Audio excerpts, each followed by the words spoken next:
یہ Azhari net work Singhu سے subscribe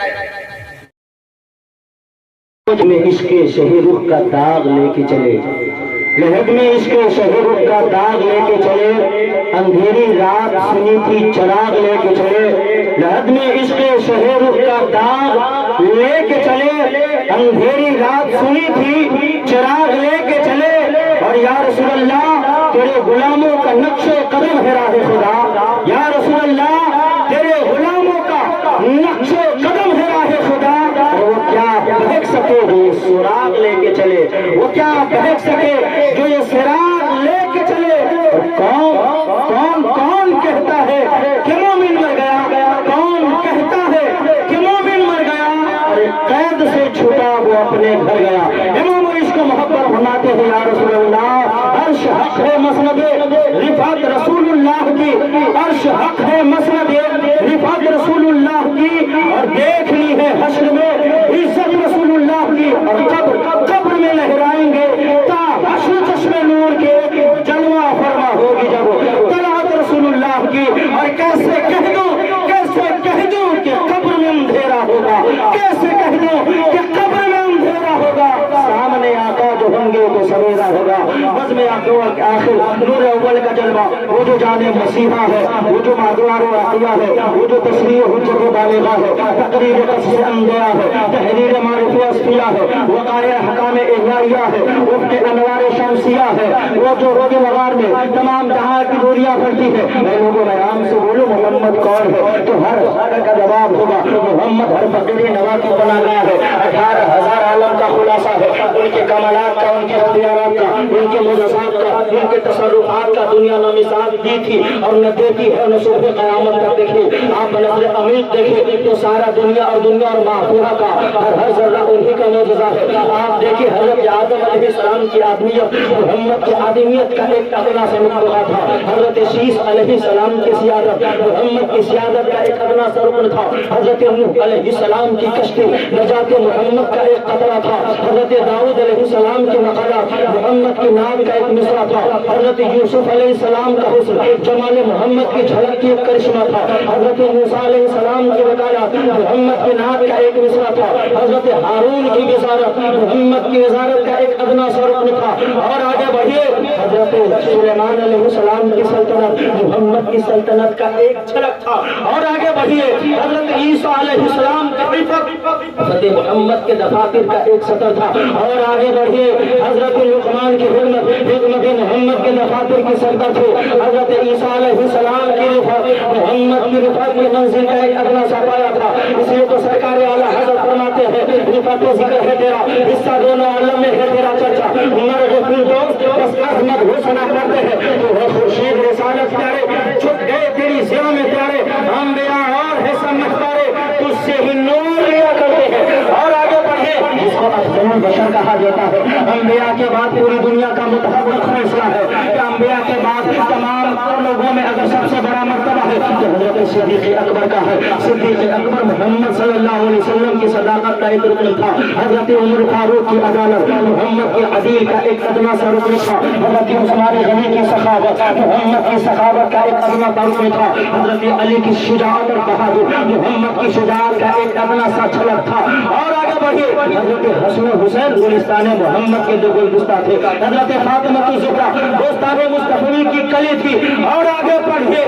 Iraq کی سرزمین پر حضرت غوث اعظم آپ کی بحر معرفت کا ایک قطرہ تھے، اور آگے بڑھیے حضرت امام اعظم آپ کی مصحف کا ایک حرف تھے، اور آگے بڑھیے اسی ہندوستان کی تاریخ کو پلٹ کر دیکھ لو، خواجہ خواجہ جناب خواجہ غریب نواز آپ کی سلطنت کے ایک سپاہی تھے، اور آگے بڑھیے بریلی کے تاجدار امام عشق و محبت آپ کے معجزوں میں سے ایک معجزہ تھے، اور حضور مفتی اعظم ہند آپ کی نور ہدایت کے ایک جھلک تھے، اس لیے تو سرکار اعلیٰ حضرت فرماتے ہیں یا رسول اللہ خلق سے اولیاء، اولیاء سے رسول، اور رسولوں سے اعلیٰ ہمارا نبی، ارے کون دیتا ہے دینے کو منہ چاہیے، کون دیتا ہے دینے کو منہ چاہیے، ارے دینے والا ہے سچا ہمارا نبی، اور سب چمک والے اجلوں میں چمکا کیے اندھے شیشوں میں چمکا ہمارا نبی، تب اعلیٰ حضرت فرماتے ہیں اس سب سے اعلیٰ مولا ہمارا نبی، دونوں عالم کا دولہا ہمارا نبی، والوں کی بات تھی، یہ تو فرش والوں کی بات تھی، اس